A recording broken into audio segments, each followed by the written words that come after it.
Okay, bueno, maayong hapon o sa pagsugod mag-ampo ta.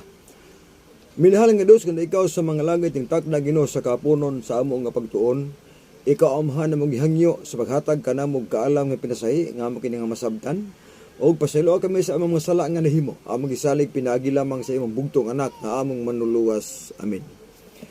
Bueno mga kaigsunan nining kahaponon.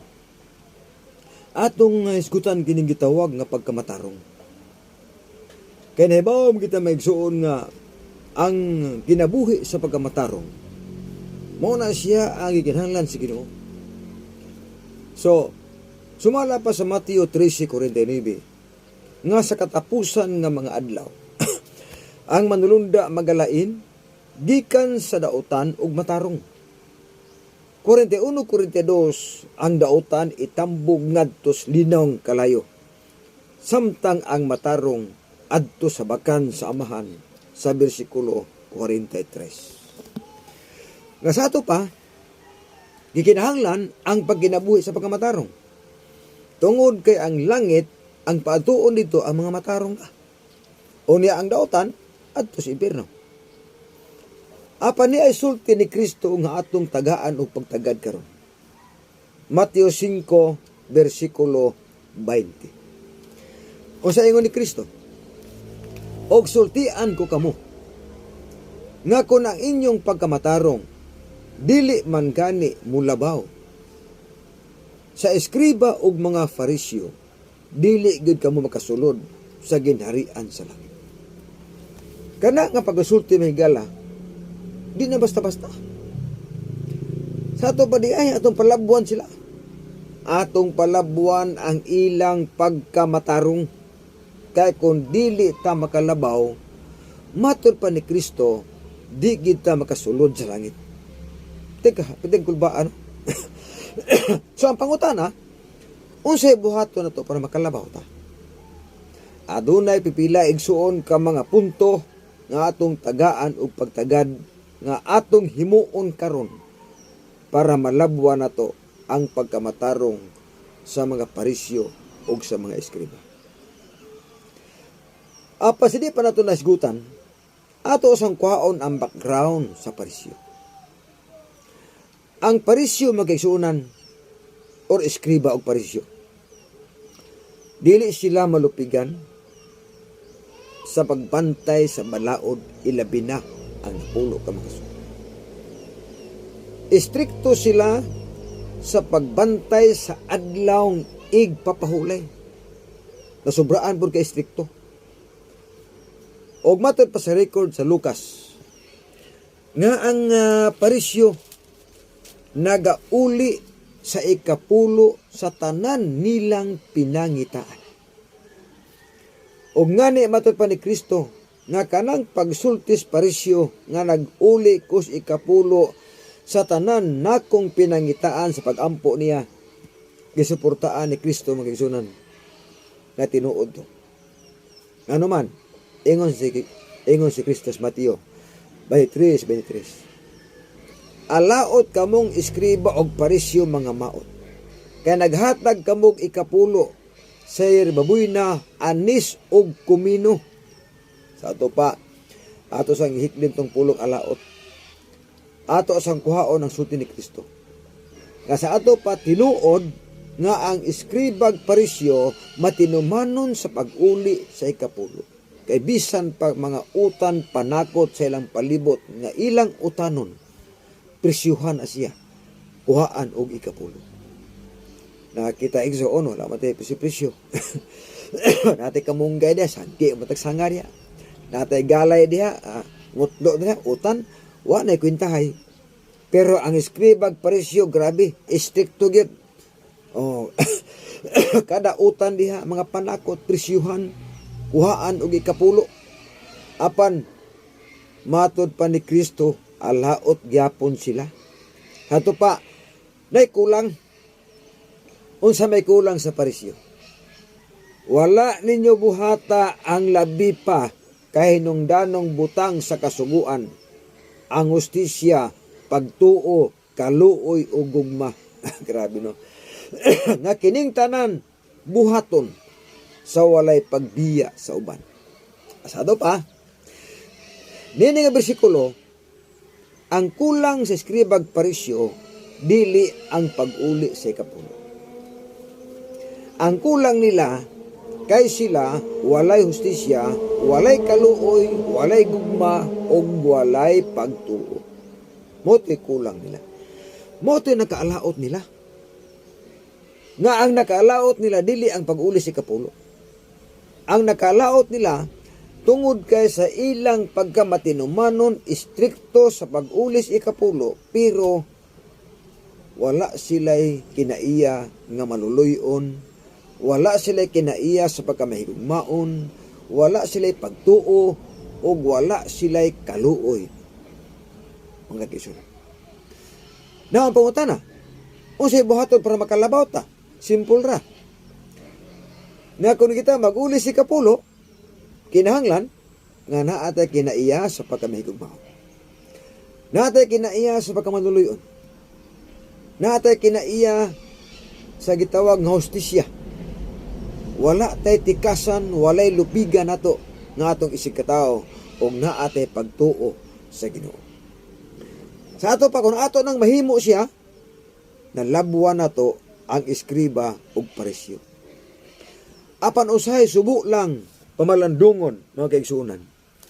Nga adunay mga tao karon nga istrikto sa pag-uli sa ikapulo pero mga tikasan.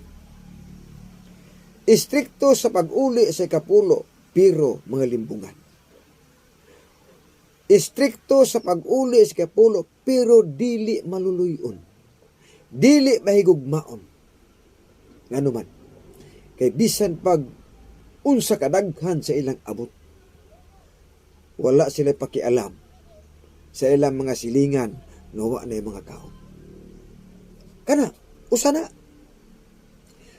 Kugihan ka mo uli si kapulo, pero ang kinabuhi, ang kinaiya dalo, ang kinaiya tikasan, ang kinaiya limbungan, o walay pagtuos Dios. Hinoon, kanang mo uli si kapulo, posible nga may pagtuos Dios. Apan kulang gihapon.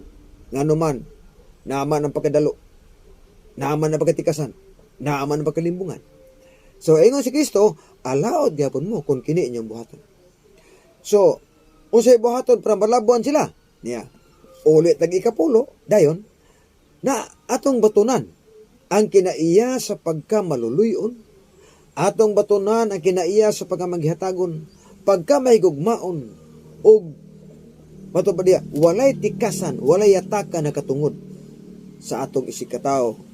Kana, kung atong mahimo, atong malabuan ang ilang pagkamatanong. So, simple lo siya.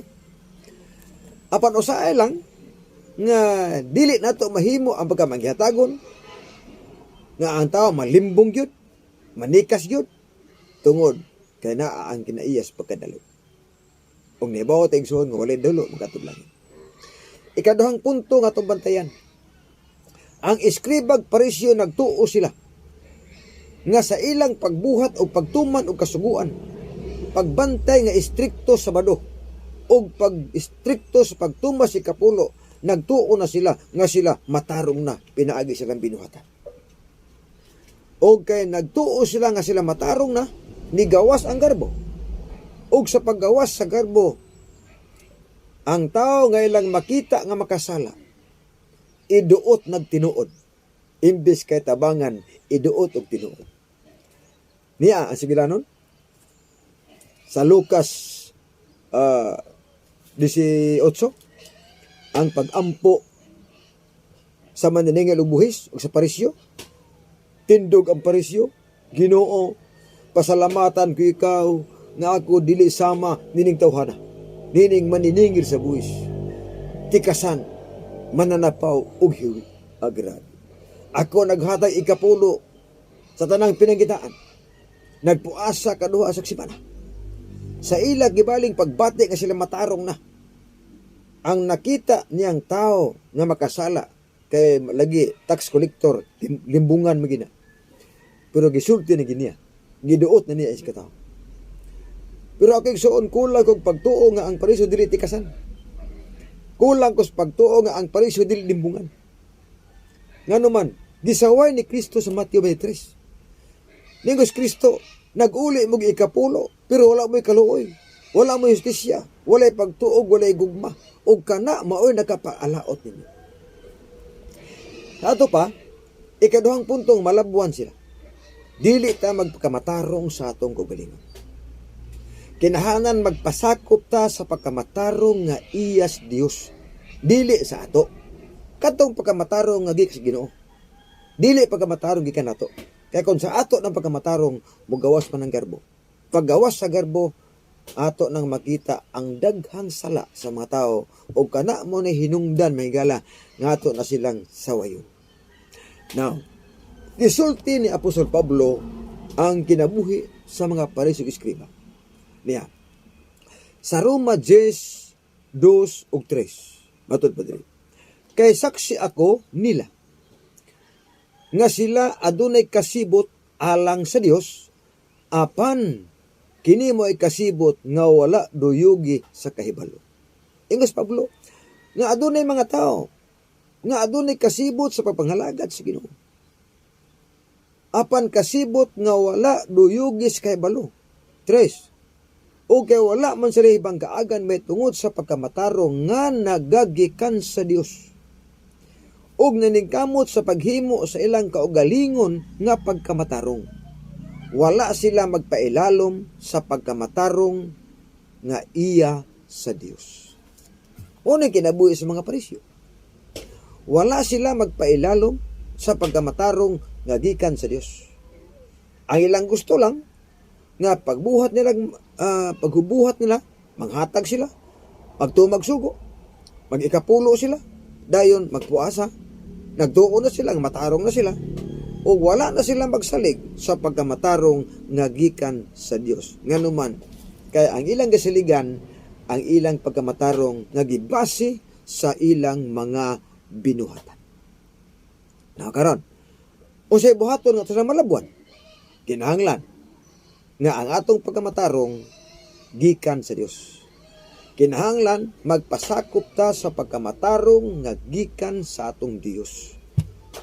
Dili man dautan nga buhat ag maayo. Di man dautan igsuon nga magtuman tag sugo. Kay mo man sugos Ginoo. Magbanta sa tigapahulay, sakto magina. Pero kinahanglan nga dili mo gawas ang garbo, nga mo hinungdan, nga mag-isip na ta, nga kita matarong na, unya ato nang makita ang uban. Kay kung ato nang isipon kita matarong na may gala, daghan tag makitang sayop sa uban.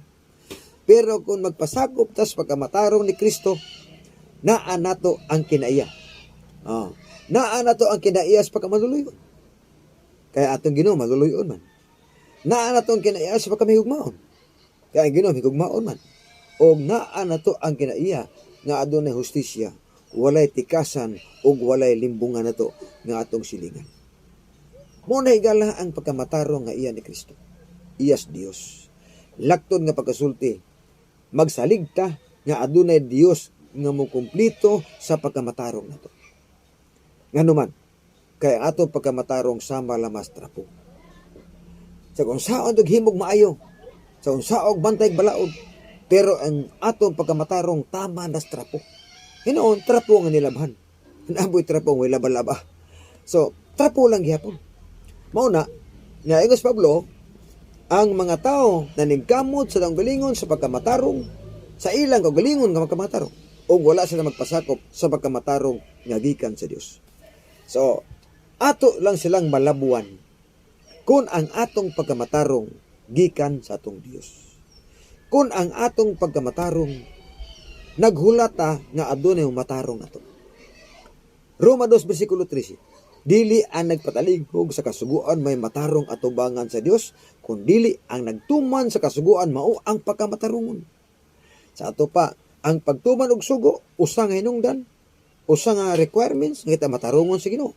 Plus ang ato pong kinaiya igsuon usa po na nga ato nang ikauban, atong itapad. Dili ihiwalay. Kung nagtuman tag balaod, nagsimba ta aling kapahulay, naghatag tag ikapulo o nagpuasa ta, iapil nato ang atong batasan nga mausab ni siya. Nga mausab ni nga naatay kinaiya sa pagkamaduluyon, natay kinaiya sa pagkahigugmaon, natay kinaiya sa gitawag nga hustisya o pagtuo ngadto sa atong Ginoo. Kung kanang tanan atong mahimo, nalabwa na to ang pagkamatarong sa ila sa mga eskriba o parisyo o nianang paagiha. Siguro nga makamanunod ta sa kinabuhi ngayon. Nagasalamat og may hapon og alang usab sa mga bag-o pang mga viewers. Ay mo kalimot sa pag-subscribe sa akong YouTube channel, ang Timbangan sa Katarungan. Ay mo kalimot sa pagpindot sa notification bell para updated mo sa mga video na to. Kung naa mo'y makita nga mga advertise sa itong video, ay lang po na i-skip tungod kay sa inyong pagtanaw niya na. Makatabang mo sa ato usab nga radio ministry. So, salamat ug pag-amputa. Minahal nga Dios nga ikaw sa mga langit, ingtag na Ginoo sa kapunon daghang salamat. Sa kamatuoran nga mong nahibalaan, nga kinahanglan nga kami magpasakop sa imong pagkamatarong.